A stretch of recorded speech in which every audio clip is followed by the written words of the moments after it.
नमस्ते दोस्तों, कैसे हैं आप लोग। आशा करते कि आप लोग अच्छे होंगे।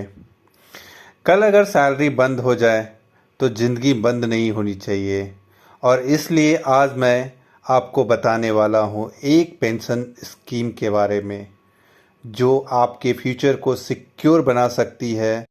जिस पेंशन स्कीम का नाम का आप इंतज़ार कर रहे थे, उस पेंशन स्कीम का नाम है नेशनल पेंशन सिस्टम (NPS), और ये इंडिया के सभी सिटीजन्स के लिए ओपन है। चाहे आप गवर्नमेंट एम्प्लॉय हो, प्राइवेट सेक्टर में हो, या सेल्फ एम्प्लॉयड हो, या NRI हो। एज 18 टू 85 ईयर्स तक साल के कोई भी इंडियन सिटीजन NPS ज्वाइन कर सकता है।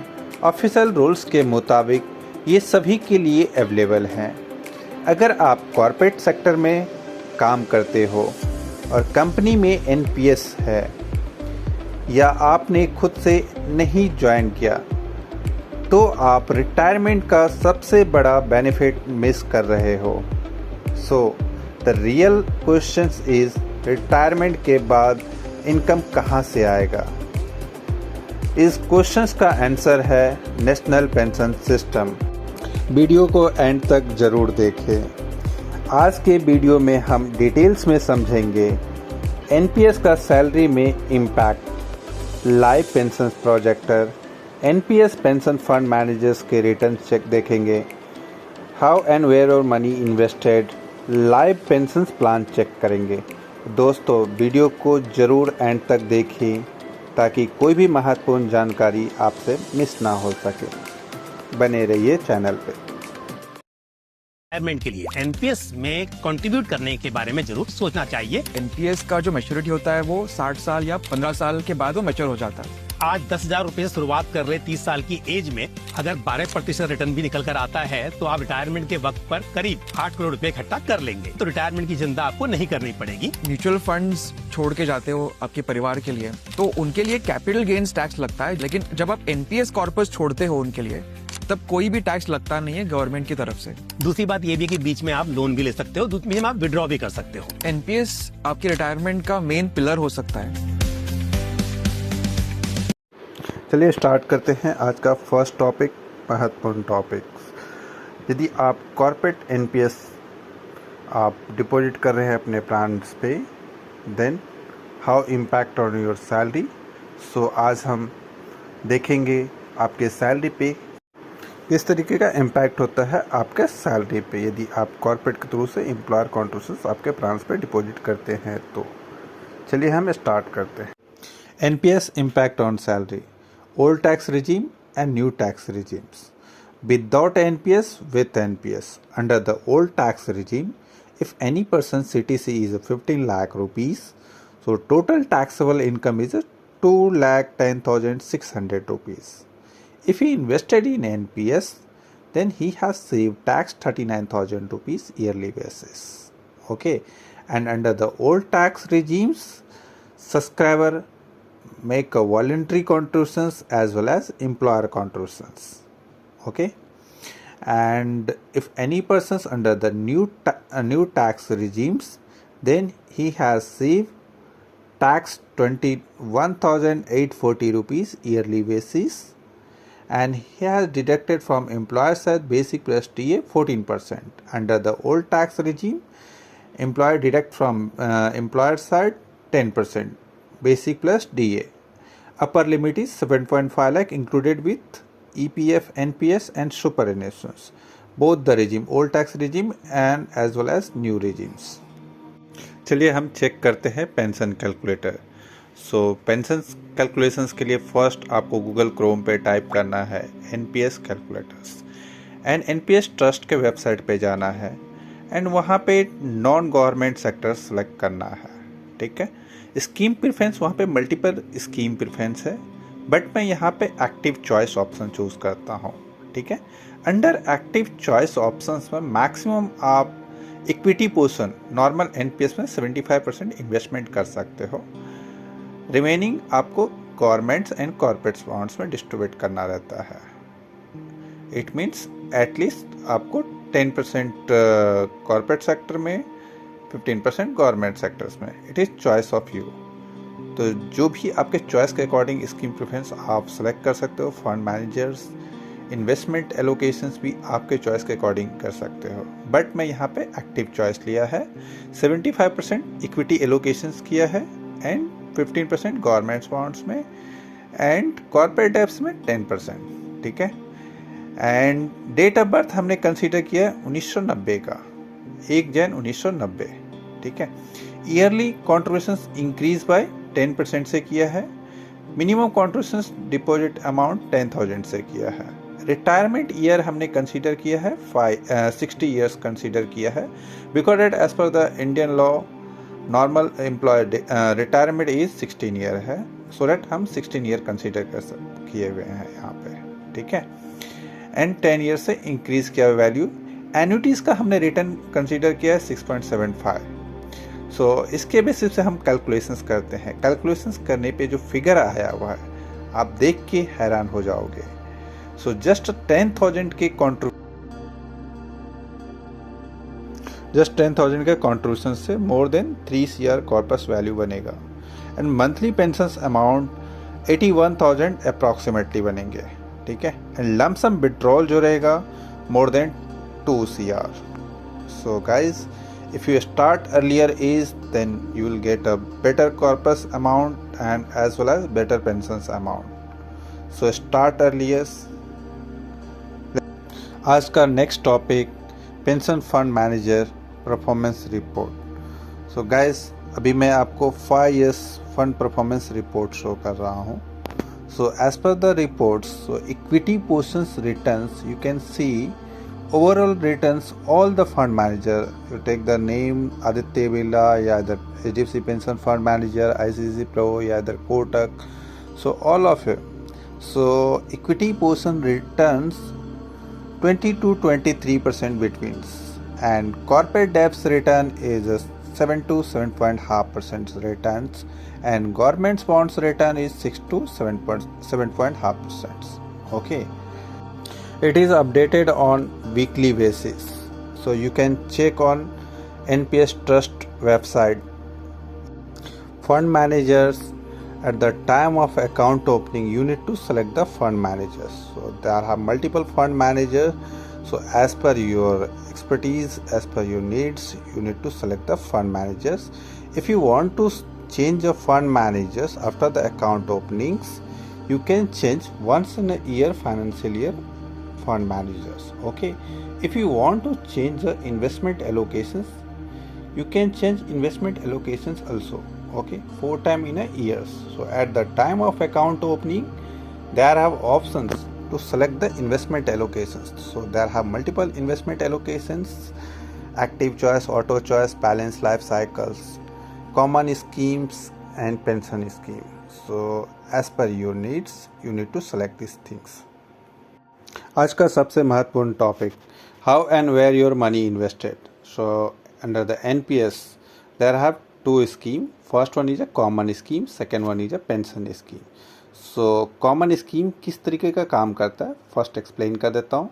Under the common schemes, active choice and auto choice.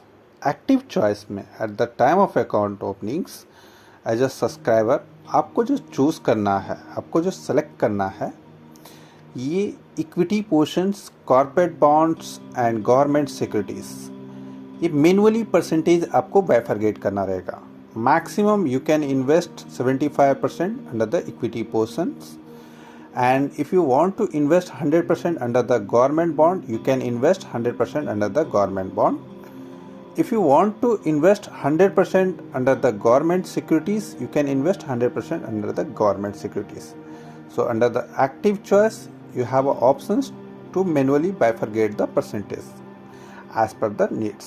Okay. And under the auto choice, it is work as a mix assets allocations. Okay. So under the auto choice, there have 3 options: aggressive choice, moderate and conservatives.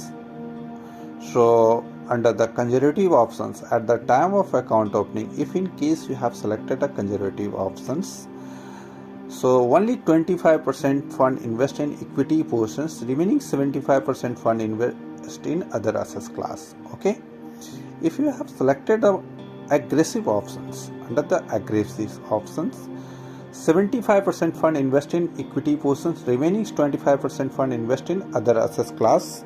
Okay, like corporate bonds and government securities. If you selected a moderate choice, under the moderate choice, 50% fund invest in equity portions and remaining 50% fund invest in other assets class like corporate bonds and government securities. So I have second options, balanced life cycles. So under the balanced life cycles, it is a similar like auto choice. Under the auto choice, after a 35 age, once you complete your 35 age, equity portion will reduce to 4% every year. Okay, and if you want to change investment options after the account opening, you can change investment allocations 4 times in a year. Okay, and if you want to change a fund manager like Aditya Birla to Kotak, Kotak to HDFC Pensions, you can change once in a financial year. Okay, coming to the pension scheme. So pension scheme, it means MSF schemes. Under the MSF schemes, there have locking period is 15 years. Okay, and there you can invest 100% under the equity portions. Okay, और आज का last topic, life pension plan हम कैसे check करें। Annuity plan calculations के लिए first CRA portal पे ही जाना है, देन वहाँ पे रिक्वायर्ड डिटेल्स फिल करना है। वहाँ पे ऑप्शंस है government sector and private sector. So हम यहाँ पे प्राइवेट सेक्टर का एग्जांपल लेते हैं। First date of birth enter करना है, तो हमने डेट ऑफ बर्थ इंटर किया है 20 जन 1966। As per the age 60 years consider हमने किया है। सिंगल पर्सन का हम एग्जांपल लेते हैं। कॉर्पस वैल्यू जो एन्युटीज प्लान इन्वेस्टमेंट वैल्यूज हमने कंसिडर किया 1 CR, और हमने annuity frequencies monthly basis select किया है। एंड देन वहाँ पे एन्युटी सर्विस प्रोवाइडर आपको सेलेक्ट करना रहता है, तो हमने all annuity service provider select किया एंड देन कैप्चर्स एंटर किया। Capture enter annuity calculation details आता है। डिटेल्स के अकॉर्डिंग वहाँ पे multiple fund managers annuity service provider है like Aditya Birla, axis max Life, Bajaj Allianz, Canara HSBC Life, Edelweiss Tokyo, HDFC Life insurance company, ICC Pro, multiple है। इन सब के अलग अलग अमाउंट्स दिया हुआ है as per according to returns. सो हम फर्स्ट एग्जांपल बताते हैं। एग्जांपल के अकॉर्डिंग आदित्य बिरला का लेट्स टेक एग्जांपल, उसके रिटर्न्स जो हैं 6.66%। इट मीन्स आपको जो पेंशन बन रहा है आदित्य बिरला के according 55,000 rupees 533 rupees monthly basis हमने कंसिडर किया, तो इट मीन्स आपको मंथली बेसिस ये अमाउंट मिलेगा। ठीक है, हम प्लान लेते हैं joint annuities for life. First annuities for life work कैसा करता है, आपको जो पेंशन्स मिल रहा है, पेंशन आपको टिल लाइफ मिलता है। आपके बाद आपके नॉमिनीज को जो आपने 1 CR इन्वेस्टमेंट किया है, सेम अमाउंट आपके नॉमिनीज को मिल जाता है, देन पॉलिसी क्लोज हो जाता है। Okay, second plan with ROP annuities plan में जो है joint life annuities. Joint life annuities plan किस तरीके का वर्क करता है वो हम बता देते हैं। जॉइंट लाइफ प्लान्स में बेसिकली क्या होता है कि आपको जो पेंशन मिल रहा है, सेम पेंशन अमाउंट आपके स्पाउस को मिलेगा। इट सपोज आपने स्पाउस को नॉमिनेट किया है, तो आपके स्पाउस को पेंशन सेम पेंशन अमाउंट मिलेगा। उसके बाद आपने सपोज चाइल्ड को नॉमिनीज रखा है, तो चाइल्ड को जो 1 CR आपने इन्वेस्ट किया है 1 CR मिलेगा एंड देन पॉलिसी क्लोज हो जाता है। जॉइंट लाइफ एन्युटीज़ प्लान्स की मैं बात कर रहा हूँ विथ ROP के अंडर्स में। विदाउट ROP एन्युटीज़ प्लान में किस तरीके का वर्क होता है, आपको जो पेंशन मिल रहा है, सपोज आपने विदाउट ROP एन्युटीज़ प्लान्स में joint life annuities plan choose किया है, तो ये तो फर्स्ट एप्लीकेबल्स इसमें भी हैं। कुछ फंड मैनेजर्स एप्लीकेबल्स नहीं है, कुछ में है। तो basically joint life annuities plans आपको जो पेंशन मिलेगा, सेम पेंशन अमाउंट आपके स्पाउस को मिलेगा एंड देन पॉलिसी क्लोज हो जाता है। ठीक है। एनपीएस फैमिली इनकम सेम जो आपको पेंशन्स मिल रहा है उसके बाद आपके स्पाउस को मिलेगा एंड देन आपके किड्स को मिलेगा, ठीक है, एंड देन पॉलिसी क्लोज हो जाती है। जॉइंट लाइफ एन्युटीज प्लान की बात करो under without ROP. So as per the 1 CR, suppose 1 CR आप इन्वेस्ट करते हो एन्युटीज प्लान में, उसके अकॉर्डिंग अप्रॉक्सीमेटली आपको मोर देन 55,000 रुपीज़ पेंशन मिलेगा after retirement. Once you retire from your organisation then you will get this kind of pensions amounts. Okay, let's take a 15 lakh example, same criteria. So under same criteria, so as per the 15 lakh rupees जो pensions amount जो बन रहा है 15 lakh के according pensions amount जो बन रहा है more than 27,000 rupees monthly basis. Okay, and यहाँ पे भी प्लान जो है सिमिलर प्लान है जिस तरीके के जैसे कि मैंने बताया, with ROP annuities plan and without ROP plan. So without ROP plans and with ROP plans में क्या डिफरेंस है वो मैंने अच्छे से बता दिया आप लोगों को। आशा करती कि आप लोग समझ गए रहेंगे। विथ आरओपी एन्युटीज प्लान फिर से मैं रिपीट कर देता हूँ, विथ आरओपी एन्युटीज प्लान्स में क्या होता है कि जो आपको पेंशन मिल रहा है वो टिल लाइफ पेंशन मिलेगा। उसके बाद आपके स्पाउस जो नॉमिनीज रहता है उसको जो इन्वेस्टेड वैल्यू है एन्युटीज़ में वो मिलके देन पॉलिसी क्लोज हो जाता है, ठीक है। सपोज आपने विथ एन्युटीज़ फॉर लाइफ लिया है तो, या इधर आपने जॉइंट लाइफ एन्युटीज़ प्लान लिया है। जॉइंट लाइफ एन्युटीज़ प्लान्स में कैसा रहता है कि आपको जो पेंशन मिल रहा है सेम पेंशन अमाउंट आपके स्पाउस को मिलेगा एंड देन जो इन्वेस्टेड वैल्यू है आपके किड्स को मिलेगा एंड देन पॉलिसी क्लोज हो जाती है। आशा करते कि आपको अच्छे से समझ गए रहेंगे कि किस तरीके का पेंशन्स कैलकुलेट कर सकते हैं आफ्टर रिटायरमेंट। जब भी आप रिटायर होते हो ऑर्गेनाइजेशन से तो आपको एनपीएस में आप जब भी विड्रॉल इनिशिएट करते हो उस पॉइंट ऑफ टाइम पे आपको एन्युटीज ऑप्शन चूज करना रहता है। ये मैंडेटरी है एनपीएस अकाउंट्स में। विड्रॉल के टाइम में यदि कॉर्पस वैल्यू आपका लेस देन 8 लाख रुपीज़ है at the time of post retirement, then आपको 100% टैक्स फ्री अमाउंट मिल जाता है एंड उस पॉइंट ऑफ टाइम पे आपको एन्युटीज़ में इन्वेस्टमेंट करने की ज़रूरत नहीं रहती है।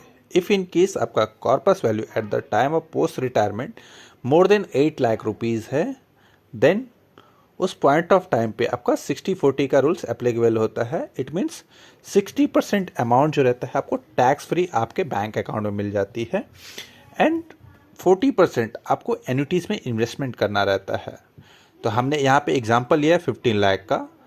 लेस्ट 50 लाख के अकॉर्डिंग्स हमने यहाँ पे जैसे कि मैंने बताया मोर देन 27,000 रुपीज़ आपको पेंशन अमाउंट मिलेगा आफ्टर रिटायरमेंट। जब भी आप रिटायर होते हो ऑर्गेनाइजेशन से तो ये आपका सिमिलर लाइक सैलरी होती है। आज का इन्वेस्टमेंट कल का फ्रीडम्स। हम रेलवे का टिकट लेकर ईमानदारी का पहचान देते हैं, पर क्या हम अपनी फैमिली के फ्यूचर्स के लिए भी वही ईमानदारी दिखा रहे हैं? आंसर है नो। हम रोज स्ट्रगल करते हैं, सुबह उठकर ऑफिस, काम, टेंशन, रिस्पॉन्सिबिलिटी, सिर्फ इसलिए कि आपकी नीड्स, ज़रूरत पूरी हो जाएगी। घर चले, बच्चों की फीस हो, पेरेंट्स की मेडिकल हो, लेकिन एक सवाल, सैलरी कब तक आती रहेगी? जब तक हम काम कर रहे हैं, जब तक हम यंग हैं, जब तक हम हेल्दी हैं। पर कभी सोचा है जब काम करना बंद होगा तब क्या? कभी सोचा है रिटायरमेंट के बाद में? सोच तो ये है हम लाइफ भर दूसरों के लिए जीते हैं, पर अपने फ्यूचर्स के लिए प्लानिंग ही नहीं करते हैं। आज का इन्वेस्टमेंट कल की फ्रीडम्स, आज का सेक्रीफाइस कल की डिग्निटी है, आज का प्लानिंग कल का पीसफुल रिटायरमेंट है। क्योंकि फ्यूचर एक रिस्क है, गवर्नमेंट नहीं लेगी, कंपनी नहीं लेगी, बॉस नहीं लेगा, सिर्फ और सिर्फ आप खुद लोगे। सोचो कल के बुढ़ापे में डिपेंड रहना है या इंडिपेंडेंट जीना है। इतिहास गवाह है, शिखर उन लोगों की जागीर नहीं है जो भाग्य के भरोसे हाथ पर हाथ धरे बैठे रहते हैं। मंजिलें तोहफे में नहीं मिलती, उन्हें छीनना पड़ता है। किस्मत का रोना वो रोते हैं जिनमें लड़ने का दम नहीं होता।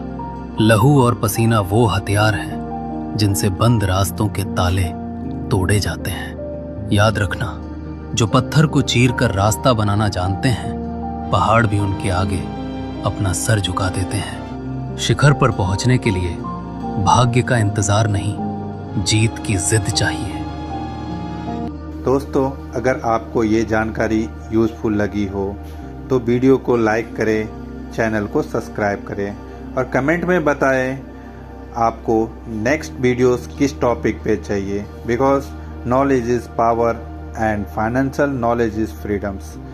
धन्यवाद, मिलते हैं अगली वीडियो में। पेंशन्स का फंडा, सिक्योर योर टुमारो।